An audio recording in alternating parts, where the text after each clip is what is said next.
এভাবেই টেক্সাসের গুয়াডালুপ নদীর পানি বাড়তে থাকে যেন ভয়ানকভাবে। মাত্র ৪৫ মিনিটেই নদীর পানি অন্তত ২৬ ফুট বেড়ে যায় এবং নদী উপচে পার্শ্ববর্তী এলাকা প্লাবিত করে। সৃষ্টি হয় আকস্মিক বন্যার।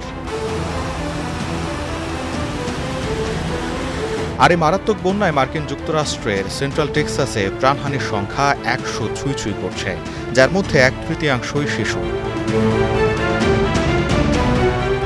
তবে বন্যায় এত ক্ষয়ক্ষতির পর প্রশ্ন উঠেছে, এই বিপর্যয়ের আগে পর্যাপ্ত কার্যকর সতর্কবার্তা ছিল কিনা। রোববার এক সংবাদ সম্মেলনে টেক্সাসের গভর্নর গ্রেগ অ্যাবট বলেন, টেক্সাসের মানুষ ফ্ল্যাশ ফ্লাড সতর্কতায় অভ্যস্ত, তবে ৩০ ফুট উঁচু পানির দেয়াল ধেয়ে আসবে এটা ছিল কল্পনার বাইরে।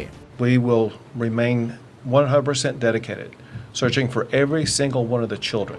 এদিকে অনেক এলাকায় মোবাইল নেটওয়ার্ক নেই, থাকলেও খুবই দুর্বল বলে জানান টেক্সাস ডিভিশন অফ ইমার্জেন্সি ম্যানেজমেন্টের প্রধান নিম কিড, যার ফলে অ্যালার্ট সিস্টেম চালু থাকলেও বার্তাই পৌঁছায়নি অনেক জায়গায়। আবহাওয়াবিদদের মতে মাত্র কয়েক ঘন্টার মধ্যেই কয়েক মাসের সমান বৃষ্টিপাত হয়েছে, যা এই ভয়াবহ ক্ষয়ক্ষতির প্রধান কারণ।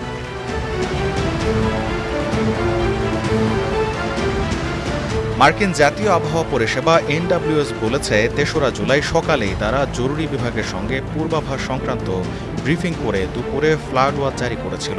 তবে স্থানীয় কিছু কর্মকর্তার অভিযোগ, NWS বৃষ্টিপাতের মাত্রা সঠিকভাবে দিতে পারেনি।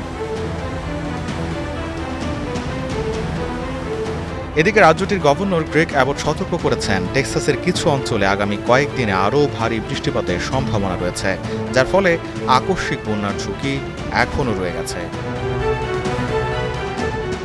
প্রিয়া, স্টার নিউজ।